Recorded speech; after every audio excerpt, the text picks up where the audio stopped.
champions. They'll have their hands on the trophy, and Argentina can wrestle it from them now.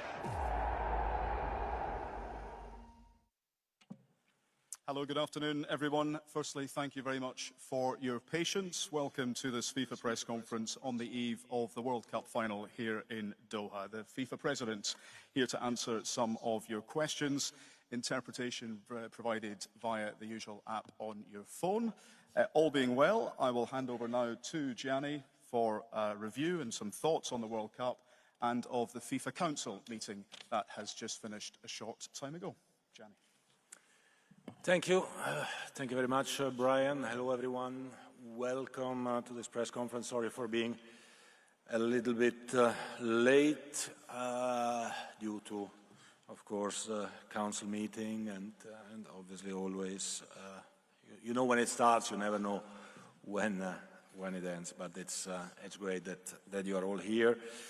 And let me say how happy I am, of course, to be here with you today. So let me just give you a quick update on what was discussed and decided at the Council meeting. Well, the first item I want to highlight and stress, of course, is the praise for the unanimous praise of the FIFA Council for this World Cup, for the unique cohesive power that this World Cup has shown. The thanks to everyone who was involved, to, of course, Qatar, all the volunteers, workforce, all of you, everyone who has contributed to make this World Cup the best World Cup ever. Let me just give you just a couple of figures regarding this World Cup. You will receive, of course, all of that, but I think it's important. We had already a cumulative audience of 3.27 million spectators. It was 3.03 for 2018 for all the matches. There are still 2 matches to go, as you know, of course. The average is 52,760. It was a bit more than 47,000 in 2018. Highest attendance, Lusail, 88,966 for Argentina, Mexico. 1.7 million people attended the FIFA Fan Festival, almost 80,000 per day. And we played 62 matches so far without incidents, basically, in a very, very joyful atmosphere, and I think this is what we need to bear in mind. The goals scored are similar to the ones in Russia, 163 so far. Important as well, no team has won all the games. And for the first time ever, teams from all the continents moved to the knockout phase, showing that there is something happening when we speak about football becoming truly global. For the first time, an African team, Morocco, an Arab team as well, reaching the semi-final stage of the World Cup. So again, congratulations. We had also, for the first time, a woman who refereed a match, Stéphanie Frappard from France. It was Germany, Costa Rica. And she did very well. We had 2.3 million Haya card applications, 1.9 million approved. And the top 5 visiting countries were Saudi Arabia, India, United States of America, United Kingdom, and Mexico. So, international atmosphere, joyful atmosphere, football uniting the world, people coming together and wanting to enjoy a little bit their time, maybe forgetting also some of their issues and having pleasure. We will issue as well, after the final, of course, the viewing figures and and the audience figures, but it has been, as you know, of course, an incredible success. We are approaching the 5 billion mark in terms of viewing figures. And let me again say a big thank you to all those who made this happen. We had almost 180,000 accreditations that were issued, also to all of you. We had more than 400,000 volunteers who applied to become volunteers. 20,000 were selected from 150 different countries. So it was very, very successful, but we touch wood. Do we have wood somewhere? Is this wood? Yep. That's wood, so we touch wood. 2 matches to go, so I say to everyone who is praising or receiving praises, well, focus until the end, and then we will, of course, hopefully confirm these feelings that we have now, which are more than feelings, obviously. When it comes to the Council meeting, coming back to that, we could confirm, of course, the revenues of this 4-year cycle, which was at 7.5 billion, so 1 billion more than what was budgeted 4 years ago. You know, we have these 4-year cycles. 1 billion more revenues in a period which was hit by a pandemic, by COVID. I think this is quite remarkable. So again, congratulations to all those who were making this happen. And looking forward ahead, the FIFA Council approved the budget for the next 4-year cycle, which will foresee a revenue of 11 billion. So the last 4-year cycle had a budget of 6.4. 6.44, I think. We made 7.5. The next cycle has a budget of 11 billion revenues, and almost 10 billion will go directly back, of course, to football. The Council also approved the talent development scheme under the leadership of Arsene Wenger to detect and develop talents all over the world. $200 million will be invested for this particular project. And we discussed as well, and it was endorsed by the Council unanimously, some strategic principles with regard to the international match calendars for women and men, and competitions for women and men. When it comes to the men, to start with, as you certainly remember, we had agreed a few years ago to have a new men's World Cup with 24 teams, who should have taken place in 2021. This event was postponed because of COVID. The new men's Club World Cup will therefore take place in 2025 and will feature 32 teams, the best teams in the world. Of course, the details, slot allocation and so on still need to be discussed, agreed and decided, but the 32-team tournament will go ahead, making it really like a World Cup, like this World Cup with 32 teams. When it comes to the international match calendar, the principle of having the 2 windows of September and October merged to have 4 matches instead of 2 in September and 2 in October, 4 matches end of September, beginning of October, and for the rest remaining the same. And again, what we have seen in this particular World Cup, the importance of having matches between national teams of different countries, of different continents, happening more regularly, more often. And the idea there, and the principle that was agreed, again, details to be elaborated, is to use the March windows, the 10 days in March, in the even years, so the World Cup years and the Copa America or Euro years, to organize friendly tournaments between 4 teams of 4 different confederations, so that they can gain, everyone can gain this experience in playing with each other under, of course, the umbrella of FIFA, so FIFA World Series type of events, to allow more matches between teams of different confederations. For women's football, very similar. The first decision was to extend the calendar until 25 to give us more time to study the new calendar, but also to create a new Women's Club World Cup, details again to be elaborated, and also a new FIFA Futsal Women's World Cup every 4 years as well, but with details to be elaborated. Also again, for your information, the decision on the hosts of the Men's World Cup 2030 and of the Women's World Cup 2027 will take place in 2024.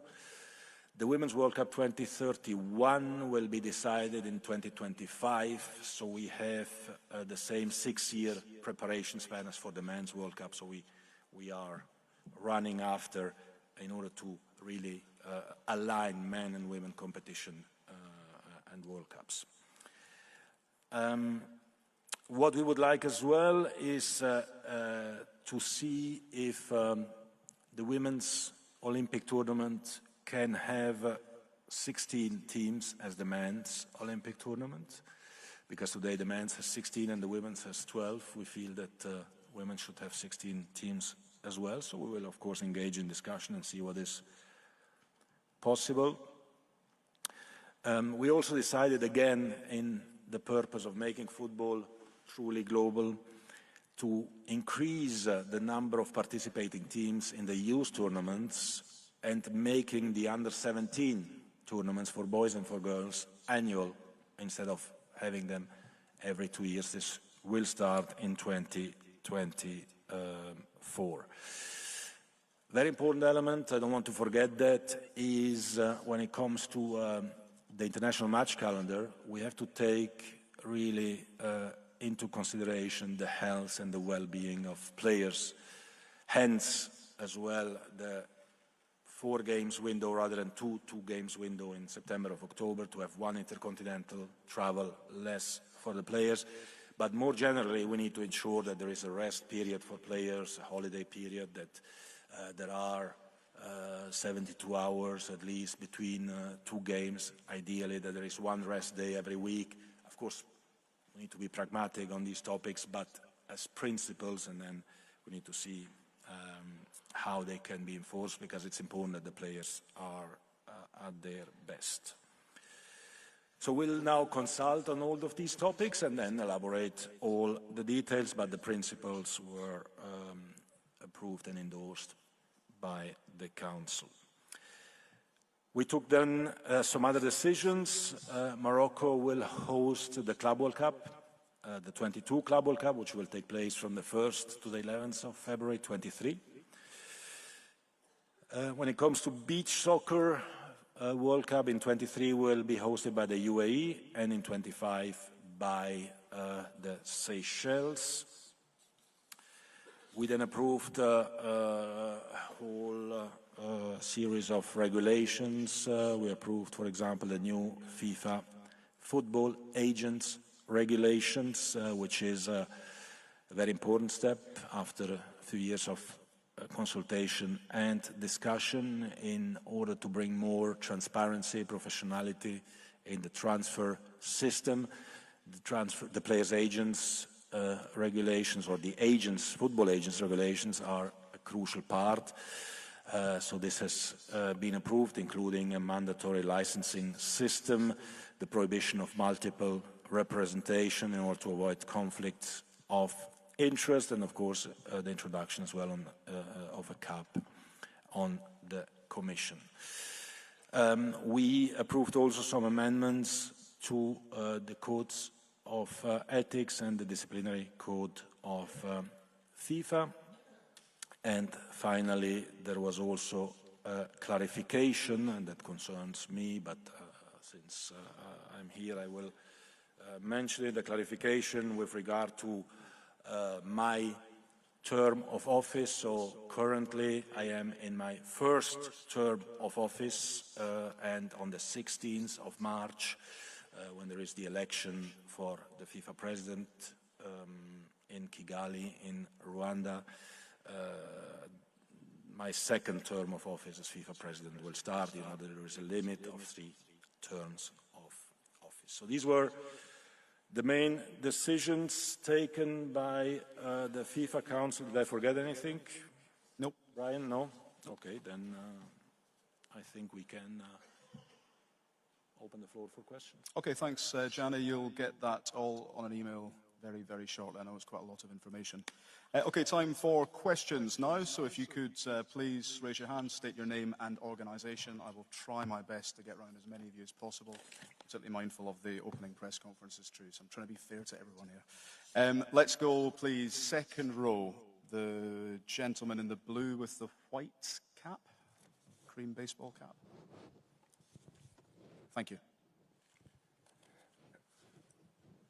Good morning, Mr. President. My name is Abdulaziz Abu Hamar. Here. I was looking for a blue baseball cap, but it's not a blue. A white baseball. A white baseball, blue. Okay, sorry. It's a white hat today. Mr. President, so it has been a massive success, massive all-front success and a quality of football. For me, the World Cup has been a really incredible success, yes, on all fronts. The main one, of course, on the fans, the behavior, the joyful atmosphere, the bringing people together, fans coming from abroad, meeting the Arab world, is very, very important for the future of all of us, I believe. But also when it comes to the matches, I mean, we have seen some incredibly competitive games. We have seen some surprises, maybe, some great goals. The fact of playing in November, December, as opposed to the end of the season for many players, the end of exhausting season, has certainly an impact. I mean, for many of these players, it is the first title of the season that is played in this World Cup, and we've seen it on the quality of the games. Let me add as well, in this respect, that I mentioned about the refereeing and the effective time played as well, because you've seen some additional time, maybe unusually long additional time, but this has been a concern that was raised by the IFAB earlier this year.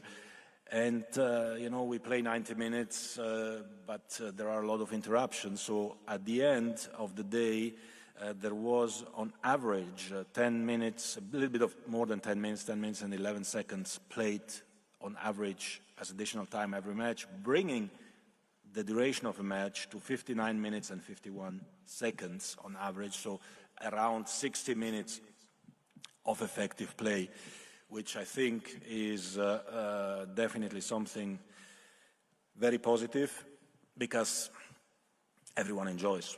People enjoy.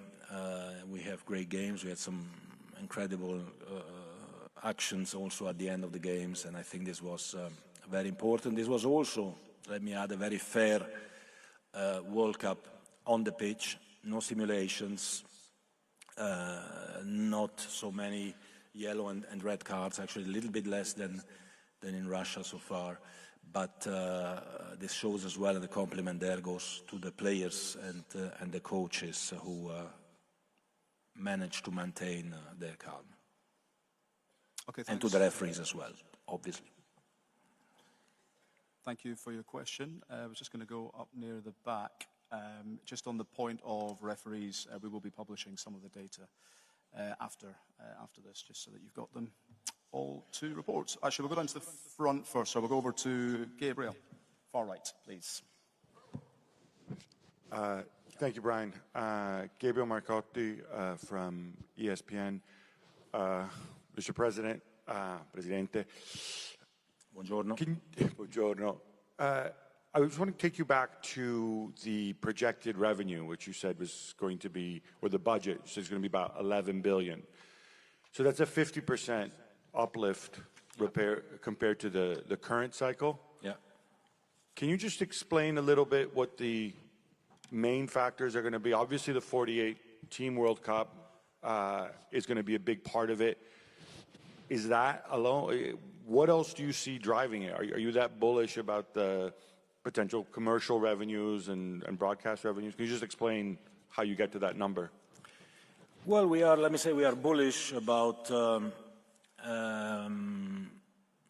power of football, so to say, about what we believe the impact of football or soccer, as it's called, where we are going to play the next World Cup, or at least in a part of the countries.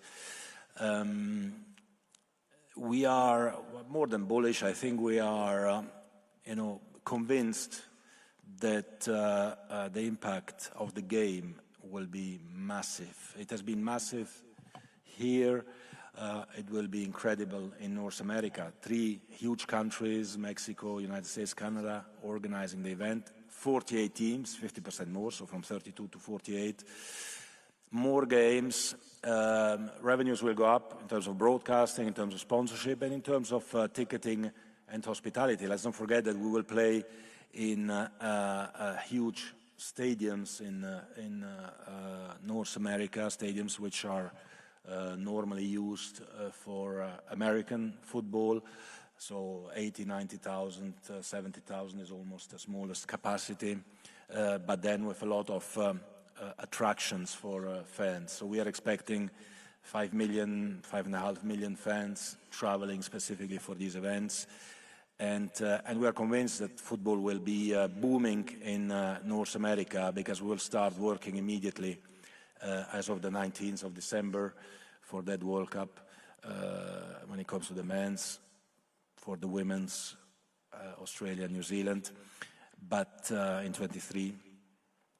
But we are really convinced of the growth. There is one element, since you mentioned the World Cup, which allows me to make a little remark. As you might remember, we have been approving a 48-team format with 16 groups of 3, of which a top 2 would move to the knockout phase of 32, and then 16, 8, 4, and 2.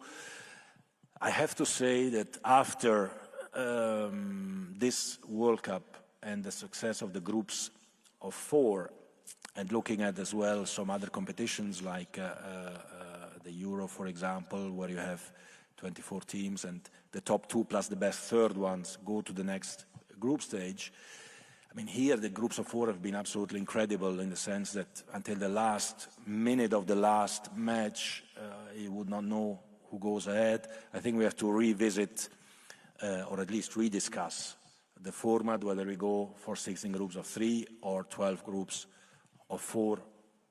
This is something that will certainly be on the agenda in the next meetings. But as you say, a 50% increase of revenues is certainly something, well, to be proud of when it will have happened, but already to be proud of putting out in the books and getting it approved as a budget. Thank you. We'll go over to the far left here, Jean. Hello, Gianni. Jean Descotes from AFP News Agency. You just said that the next World Cup will have 16 groups of 3. How will you prevent illegal agreement between the 2 teams that play the last game in the group phase and avoid to have biscotto and games like we knew in the past? And my second question is, you're very bullish on the revenue of the next cycle. Is there any plan from FIFA to share this wealth? You spoke about maybe have a compensation fund for migrant workers here. What's the status of this compensation fund, and will you share some of this wealth? You should know that FIFA shares everything from its wealth. All the revenues of FIFA are being redistributed and reinvested, mainly in the game and also in some other activities. It's sufficient to look into our accounts, and you will see that immediately. When it comes to the legacy fund, I've been speaking about that as well, and we have published some information about that before this World Cup, and more will follow after this World Cup. When it comes to the 16 groups of 3, that's exactly what I was just mentioning. It's something that we need to consider, that we need to discuss, whether it's 16 groups of 3 or whether 12 groups of 4 are better. I just have a question actually to Brian. Is bullish negative, or does it have a negative connotation? Because if it has negative connotation, I don't want to have a negative. I mean, we want to be bullish. We are optimistic. We are convinced of the power of football. We are convinced that football will become the #1 sport in North America, or maybe the #2 to start with, and then with time. But we are convinced of the power of our game, and you know, the more revenues we can generate, the more we can reinvest in the game, mainly in all those countries who have zero revenues, who depend on us. Before I became FIFA president, around 300 million a year were invested in football development programs. As of 1st of January next year, it will be 2.25 billion who will be invested in football development around the world, so 7 times more. I think, well, this is all done in full transparency, and I think very positive. Bullish, aggressively confident and self-assertive. Confident and self-assertive. So we are bullish, yes. Sums it up, I think. Okay, second row, third row. Olof.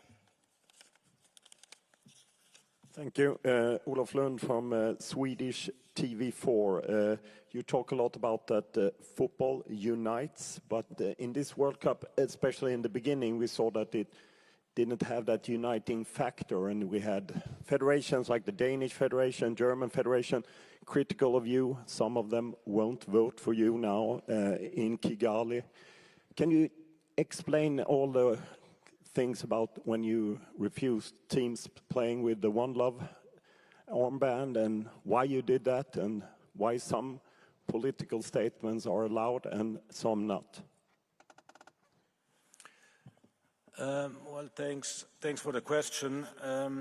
You know, FIFA is an organization of 211 countries around the world. I'm very grateful and proud to the over 200 countries who have expressed their support in writing and orally to me, and to the others. I'm very grateful as well and proud that we are always having discussions with everyone on every topic, and there are many different concerns in many different countries. There are different cultures, there are different ways of seeing and of seeing things. And as FIFA, we have to take care of everyone. We are a global organization. We do not have to discriminate anyone based on whatever legislation, whatever regime, whatever values and feelings they have. There is one element, and it's that they have to come together. And you know, when it comes to regulations, well, or prohibitions or not prohibitions, it's not about prohibiting or not prohibiting, it's about respecting regulations. We have regulations which say in the field of play, you play football. And that's what we did. Everyone is free to express his views, his opinion, his beliefs in the way he believes, as long as it's done in a respectful way. When it comes to the pitch, to the field of play, you need to respect football. You need to respect the field of play. And these regulations are exactly there for this reason. This is nothing new. These are there for this reason, to respect and to protect 211 teams, football teams, not 211 heads of states, regimes, or what have you. It's 211 football teams and their fans who want to come and enjoy football.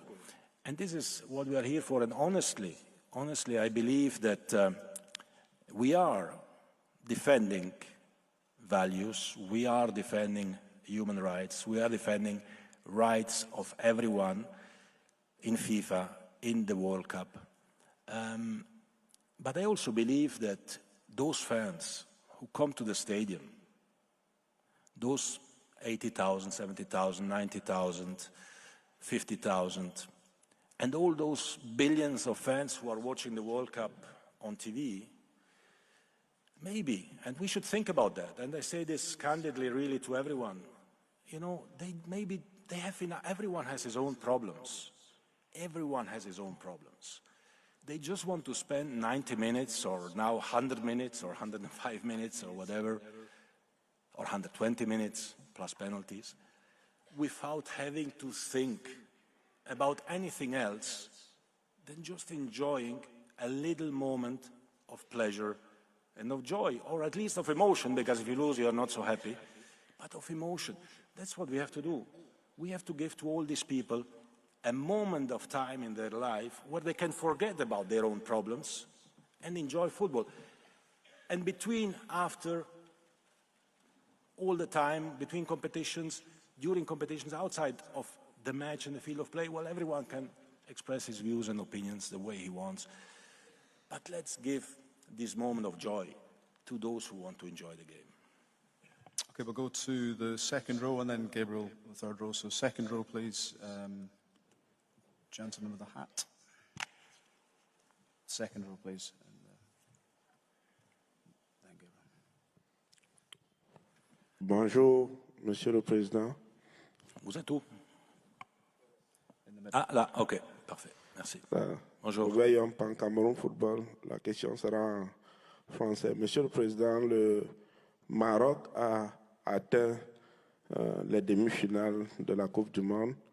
C'est la première fois qu'une équipe africaine atteint ce niveau. Comment vous avez jugé la performance du Maroc en particulier et celle des équipes africaines en général? Et est-ce que c'est un renouveau pour le football africain? Le football africain sera-t-il plus considéré et plus respecté à l'avenir? Merci, merci pour votre question. Je considère la prestation du Maroc absolument exceptionnelle, fantastique. Ils ont très bien joué.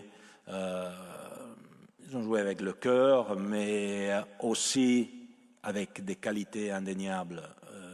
Arriver en demi-finale de Coupe du Monde, c'est pas un hasard, c'est le fruit d'un travail de longue haleine par la fédération marocaine, son président, tous les joueurs, l'encadrement technique, un jeune entraîneur marocain qui a fait très bien avec son club et qui a montré comment on peut jouer un football attrayant et efficace. Donc vraiment félicitations et chapeau, vous avez un beau chapeau là, chapeau au Maroc.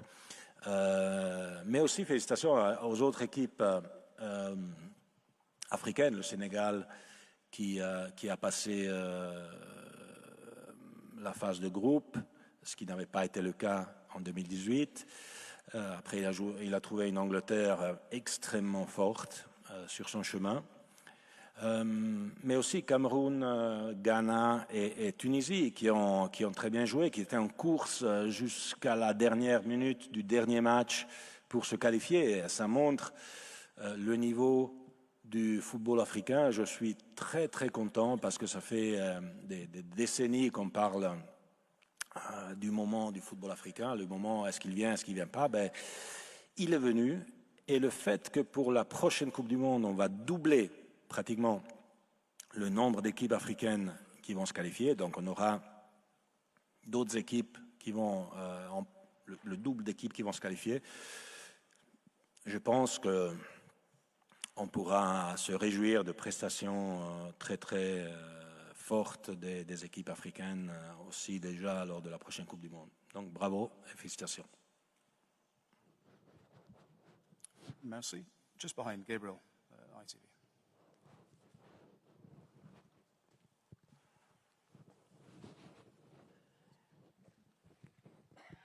Thank you. Thank you, Mr. President. Gabriel Clark, ITV. The Qatar World Cup organisers said that this tournament would leave a transformative legacy. How do you judge this World Cup, and what will be the single most transformative legacy of this World Cup? Well, I will wait until the end of the final to judge this World Cup. But I think already now that the transformative legacy of this World Cup is that many people from around the world have come to Qatar and have discovered the Arab world which they didn't know, or they knew only for what was portrayed to them.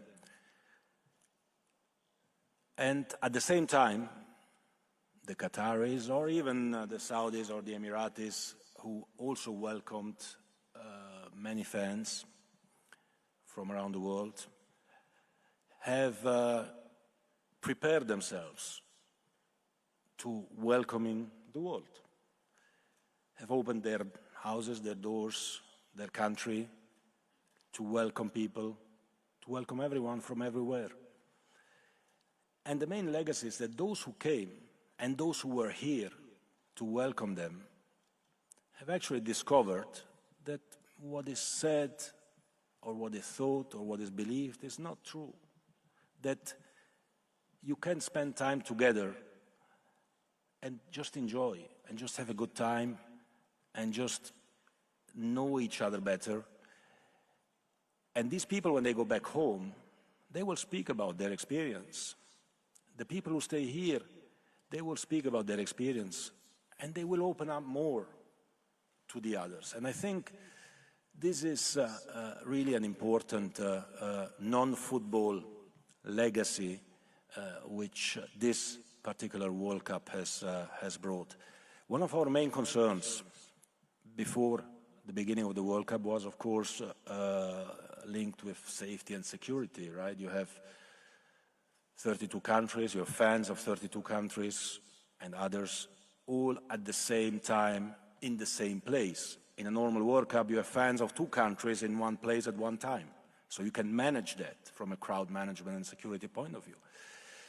So we didn't know before this event how people would react, how the fans would react. Would they start, finding each other and fighting with each other or not? And we've seen that actually, human beings are fundamentally positive and not fundamentally negative, are fundamentally good and not fundamentally bad, because people just come together, and the more international, the better, because they come together to pursue their passion, which is football, to have good time. And we had no single incident. I mean, this is quite unique. But again, let's wait until the end of the World Cup. Let's remain focused, and let's hope it will end as it was. But having contributed a little bit to a mutual understanding of a few people, or a few hundreds of thousands of people, or a few million people, I think is something very positive from a non-football perspective. From a football perspective, well, I could speak for a few hours about how great this World Cup was and what the legacy of it will be, but we leave that for after the final and see who will be crowned world champion. Conscious of time, a couple of questions remaining. On the front row, please. Lady to the left. Thank you. Hello, Noah Fala, Dutch television. Earlier this year, you've spoken about 3 people dying during the construction work of the World Cup. Hassan Al-Tawadi spoke about 400, so 500 people dying. How can you explain this difference, and what does it say about the way in which this tournament was organized here in Qatar? Well, I think that every person dying is one person too many. It's a tragedy. It's a tragedy for the family. It's a tragedy for everyone involved. It's a tragedy for us, for everyone. The figures you mentioned are 2 different figures. The 3 plus 1 are people who died in the constructions of stadiums. the 400 or 500 that were mentioned are people who died in other, I mean, general constructions. I don't know how many years. Do you remember what was said? Since 2014 or something? Yeah, I think probably 2014. So when we speak about figures, we always have to be very precise in order not to create, impressions of something which is actually something else. So we have to be very precise about the figures, and we have to be attentive to how we portray that. As I said, for me and for us, every loss of life is a tragedy, and whatever we could do in order to change the legislation to protect the health of the workers, to protect the situation of the workers, we did it, and it happened. Whatever we can still do for the future, we are doing it. We continue to work on that. We have had several discussions, and we are we are very close to agreeing. This will happen in January, certainly, a memorandum of understanding with the International Labour Organization, because we want to bring this experience into the future and make sure that we can help, we can leverage the World Cup and the spotlights which are on the World Cup and on football more generally to make lives of people and their family a bit better. Okay, next question will go up at the back, please, and blue T-shirts and glasses. Adrien. Bonjour, Monsieur Infantino. Vincent Romain, Journal Sud-Ouest, Bordeaux, en France. Ma question sera donc en français. Oui. Je voulais revenir sur ce que vous avez annoncé sur... Vous êtes où? Je ne vous vois pas. Là-bas, au niveau du premier balcon. Ici. Ah, ok. Vous avez parlé de la Coupe du Monde des clubs en 2025. Je souhaitais savoir si vous pouviez nous en dire un peu plus sur comment vous allez intégrer cette compétition dans le calendrier, sachant qu'il y a quelques jours, la presse britannique révélait que l'Association européenne des clubs s'opposait à ce projet. Je voulais savoir si vous pouviez donc nous expliquer comment ça va se passer dans le calendrier, combien de temps ça pourrait durer, est-ce que vous savez à quel moment ça aurait lieu aussi, et dans quel pays ou dans quelle ville. Merci beaucoup. Je ne sais pas ce que la presse britannique dit ou dit pas, mais je sais ce qu'on discute et ce qu'on décide. Et ce qu'on a décidé, c'est qu'il y aura une Coupe du Monde des clubs à 32 équipes qui se jouera tous les 4 ans. Première édition aura lieu en 2025, en été. Donc dans ce slot où dans le passé, il y avait la Coupe des Confédérations, dans ce slot, ce sera évidemment un peu plus long parce qu'avec 32 équipes, ça va durer un peu plus. Ce sera les meilleures équipes du monde qui vont y participer, j'en suis sûr. Mais tous les détails vont être élaborés aussi, dans quel pays on va organiser tout ça. Ça va être élaboré dans les prochaines semaines, prochains mois, en consultation avec tout le monde. Aujourd'hui, le Conseil de la FIFA, unanimement, a pris cette décision de principe de faire cette Coupe du Monde. N'oublions pas que, je pense, on a été la seule organisation de football dans le monde, mais je n'aimerais pas me tromper, en tout cas international, qui n'a pas organisé une compétition lors de la pandémie. Tout le monde a, comment est-ce qu'on dit, a renvoyé ces compétitions, mais elles ont eu lieu ou elles ont raccourci, etc. Nous, on avait prévu de jouer une Coupe du Monde des clubs en 2021 avec 24 équipes. Cette compétition n'a pas eu lieu, elle n'a pas été remplacée, elle n'a pas eu lieu avec une période plus courte, etc. Pourquoi? Parce qu'on a fait de la place pour la Copa América et l'Euro, mais aussi parce qu'on est conscient de la santé des joueurs et de donc pas charger encore plus le calendrier. Ça me donne aussi la possibilité de souligner que quand on parle des revenus des 4 prochaines années, cette nouvelle Coupe du Monde des clubs à 32 équipes n'est pas incluse. Donc les 11 milliards, c'est 100 Coupes du Monde des clubs à 32 équipes. Donc je pense qu'à à la fin des 4 années, on va faire plus de revenus, ce qui veut dire qu'on pourra investir encore plus dans le football dans le monde. Okay, 2 questions to go. We'll go front row here. Fernando.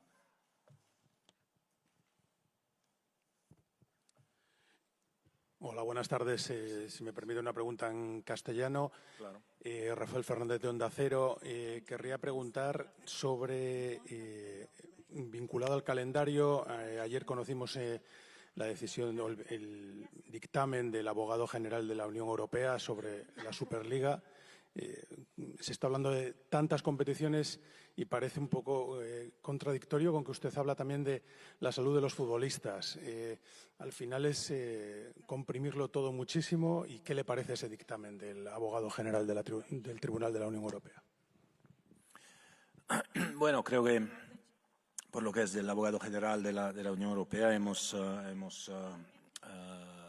comunicado nuestra opinión.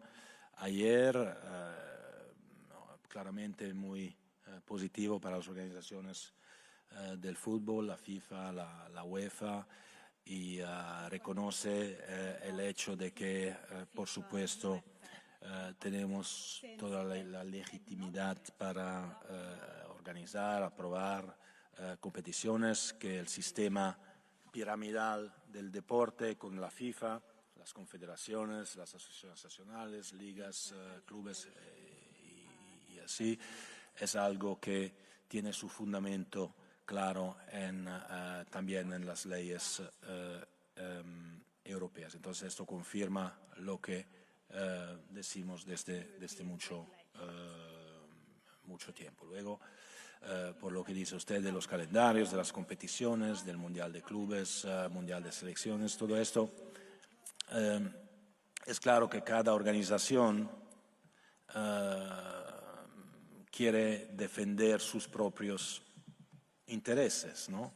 Y sus propias competiciones, y siempre se puede mejorar. Y creo que en algunos lugares del mundo sí hay demasiados partidos y demasiadas competiciones, pero en otros no hay bastante. Entonces tenemos que hacer más y tenemos también que ver cómo podemos hacer más para conectar el mundo, para dar más oportunidades a selecciones o clubes de otras partes del mundo que puedan competir también, que puedan jugar con los mejores. Creo que esa es la misión básica de la FIFA. Y si no trabajamos en esto, bueno, podemos cerrar la FIFA y irnos todos en casa y quedarnos con un par de ligas. Quiero recordar que si una liga nacional en un país comercializa sus derechos, vende sus partidos, que son 380 partidos cada año, ¿no? Solo de liga, más la copa y todo esto. Los ingresos, ¿dónde van? A estos 20 clubes que juegan en esta liga y quizás un porcentaje en solidaridad en el país. Una confederación como la UEFA, la CONMEBOL, la CONCACAF, las confederaciones que organizan ligas de campeones, que son también 100, 200 partidos cada año. Cada año. Los ingresos, ¿dónde van? A los 32 clubes que juegan esta competición, más un porcentaje en solidaridad. ¿A quién? A los de la confederación, a las asociaciones, a los clubes y tal. La única organización en el mundo del fútbol que devuelve todos sus ingresos de manera egalitaria al mundo entero es la FIFA. Porque menos los que van a ingresar, los que ganan el Mundial, masculino, femenino, y así enseguida, lo demás se distribuye por el desarrollo del fútbol en el mundo entero. Entonces lo que ingresa a la FIFA va al mundo y por esto tenemos que seguir empujando el desarrollo del fútbol a nivel mundial, y esto pasa también por organización de competiciones. Es claro también que cuando hablamos de competiciones vamos a hablar con todos los stakeholders, con todas las partes, para ver cuál es la mejor vía para proteger sobre todo la salud de los futbolistas. Okay, last question up at the back, please. The gentleman, Rian, I think Alcas. Hi. Mouldi Jamais de la chaîne Alcas, Qatar. Je vais poser en anglais si vous voulez. En anglais. Since we are working on this file... Vous êtes où? Here. Okay, yeah. Since we are working on this file before 2010, when Qatar posted to host the FIFA World Cup, one of the most important targets was changing the vision or the prejudgment for the Middle East. From your contact, Mr. the President, and from also FIFA feedback, do you feel that this target was achieved, first of all, and then did this can change the global mentality to give more chances for other areas as North Africa, West Africa, Southeast Asian countries? Definitely, yes. But you should ask really the people more generally also who came here from South America, from North America, from Europe, from Asia. I think that what has been achieved here in the Middle East by welcoming the world has been quite unique. There is no other event which welcomes so many people, and everyone who's coming here goes home with a nice memory, and I'm sure they will come back because they have discovered new people. And I think this is definitely something that only the World Cup can do in such a massive way, and for this reason, indeed, it has to be an ambition and a mission as well of FIFA to organize its events in new countries. Not speaking only about the Men's World Cup, also the Women's World Cup. I mean, we're going to the Southern Hemisphere with Australia and New Zealand, but also youth competitions. We went to India and Costa Rica for the girls under 17 and under 20. Of course, there are not masses of tourists or of fans who are going to a youth competition, but there are the players and there are the environments and there are a few people going and they learn new countries, they meet new countries. For the boys, we'll go to Indonesia and to Peru next year. So we have always to think about new places around the world. You mentioned Southeast Asia, very important, 10 countries, 650 million people passionate about football, and they never see big players, big clubs, big national teams, except on TV, right? I think it is our duty as well to see how we can, make football even more global. And if there is one thing that this World Cup has shown us, it is exactly this, that when people come together around football, well, the atmosphere is extremely joyful and positive. Thanks very much indeed, everyone. Any inquiries now to media@fifa.org. I know we've been responding to well over 800 emails in this tournament. We've been doing our best to engage on the phone, WhatsApps. You've all got different numbers for us, so please don't be shy in continuing to contact us for the remainder of this tournament. Thanks all for your time, for your patience. All the best in the coming weeks and in the new year. Thanks, everyone.